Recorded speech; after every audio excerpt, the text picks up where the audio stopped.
Fala pessoal, tudo bem com vocês? Para você que ainda não me conhece, eu sou o Raul Júnior e seja bem-vindo a mais um vídeo desse canal. Gente, eu tô com um caso aqui fantástico que é do Wayne Williams. E se você ainda não conhece o caso ou conhece e quer assistir novamente, aproveita para ficar com a gente até o final desse vídeo. Se você ainda não é inscrito, já aproveita aí para se inscrever. Deixa um like nesse vídeo e compartilha com outras pessoas, porque assim você nos ajuda a crescer. Então, sem mais enrolações, vamos pro vídeo de hoje.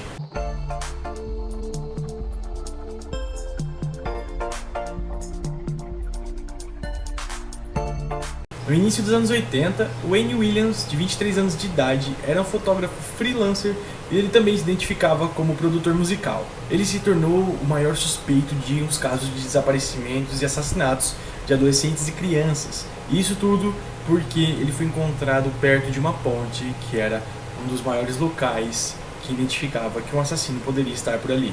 Isso tudo aconteceu nas primeiras horas da madrugada de 22 de maio de 1981, após as pessoas que estavam pela região ouvirem um grande barulho. Naquele dia em específico, a polícia já estava pela região porque eles estavam investigando já alguns assassinatos que tinham acontecido. Então, por quase 2 anos, de julho de 1979 até maio de 1981, 29 assassinatos foram feitos ao todo. A maioria das vítimas eram meninos negros, adolescentes ou até mesmo crianças. E é desse modo que a gente inicia o caso de hoje. Wayne Bertram Williams nasceu em 27 de maio de 1958 em Atlanta, na Geórgia. No entanto, a gente não sabe muito sobre o início da sua vida e o que levou ele até toda essa trajetória. Essa triste história começou em julho de 1979, quando uma mulher em Atlanta acabou encontrando 2 corpos de garotos negros que estavam à beira do rio, perto de um arbusto.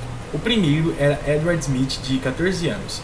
Ele tinha constado como desaparecido uma semana antes do seu corpo ser encontrado, e ele também foi encontrado com a marca de uma bala de calibre 32 alocada no seu corpo. O outro garoto era Alfred Evans, de 13 anos. Ele tinha sido desaparecido 3 dias antes de ser encontrado e, diferente do primeiro caso, esse garoto tinha sido morto por asfixia. No início, as autoridades não deram tanta atenção para o caso como se deveria, porque até então, por se tratar de casos de homicídios, ainda assim eram vistos como casos de um assassino local. No entanto, isso tudo mudou quando, pouco tempo depois, apareceram mais 3 corpos, totalizando 5 corpos ainda em 1979.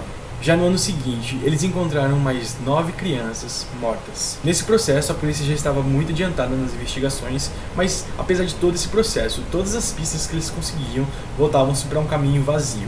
Eles não conseguiam encontrar praticamente nada, pois tudo que eles encontravam se perdia no meio do caminho. Até então, o caso estava sendo investigado pela própria polícia, mas quando o corpo de uma menina de 7 anos foi encontrado, o FBI assumiu o caso. A equipe do FBI começou a trabalhar juntamente com a polícia. Eles tinham um membro do FBI chamado John Douglas, que já tinha uma experiência vasta em trabalhar com serial killers, então ele conhecia vastamente quais eram os perfis de assassinos em séries. Inclusive, ele atuou no caso Charles Manson, e ele conseguiu ajudar a polícia através de um relato de como seria o perfil desse assassino. Durante a investigação, já com algumas pistas, o Douglas acabou identificando que o assassino era um homem negro. Ele levantou a teoria de que o assassino provavelmente era negro, porque tinha que ser uma pessoa que tinha facilmente acesso à comunidade negra, que não levantasse suspeita. Naquela época, como o racismo estava muito em alta nos Estados Unidos, uma pessoa branca não conseguiria entrar em contato com a comunidade negra sem deixar evidências. Então ele disse que uma pessoa negra seria muito bem capaz de conseguir fazer isso sem levantar qualquer tipo de suspeita. Então, a partir disso, os investigadores começaram a traçar já a parte do perfil do assassino.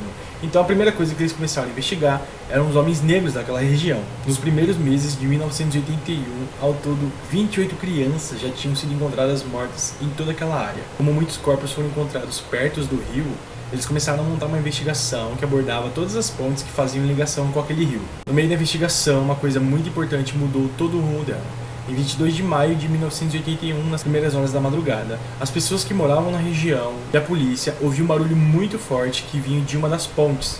Porém, não tinha nenhuma equipe lá especificamente, porque eles estavam abordando a investigação em uma ponte específica das 14 que tinham em volta do rio. Pouco tempo depois, uma equipe policial conseguiu chegar perto do rio e eles encontraram um carro em alta velocidade saindo do local e começaram a perseguir ele. Até que finalmente o cara parou, e quem era?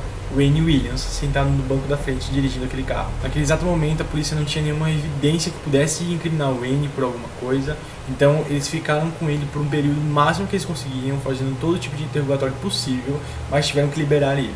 2 dias depois eles encontraram o corpo de Nathaniel Carter exatamente no mesmo local onde eles ouviram o estrondo do caminho que o Wayne estava vindo. Então isso foi o suficiente para que a polícia pudesse incriminá-lo por assassinato. Então, em julho de 1981, Wayne finalmente foi preso. Ele não foi culpado somente por esse assassinato, mas também do jovem Ray Payne, de 21 anos de idade. A condenação foi baseada em testemunhas oculares e também em evidências físicas. Ao todo, ele recebeu 2 sentenças de prisão perpétua. Assim que esse julgamento terminou, a polícia encontrou algumas outras evidências que ligaria o Wayne ao caso de mais 20 pessoas que tinham sido assassinadas naquela região. Com o efeito de sequenciamento do DNA, eles encontraram em todas as vítimas partes do cabelo do Wayne que davam 98% de certeza de que ele era o culpado.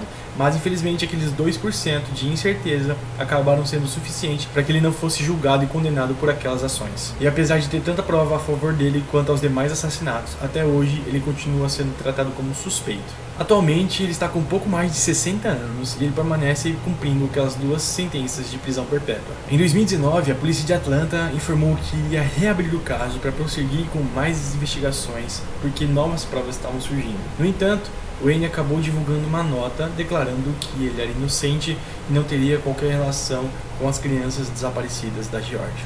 Bom, gente, esse foi o caso de hoje. Eu espero que vocês tenham gostado.